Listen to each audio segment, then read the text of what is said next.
निशा seven मानसिक एवं शारीरिक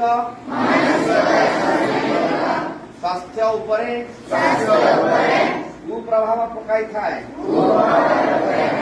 तेणु आमे आमर संपर्कीय बंधु बांधव एवं पड़ोशी को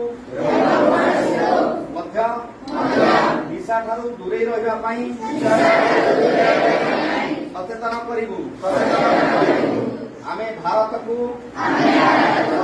एक सुस्थ सुरक्षित एवं निशामुक्त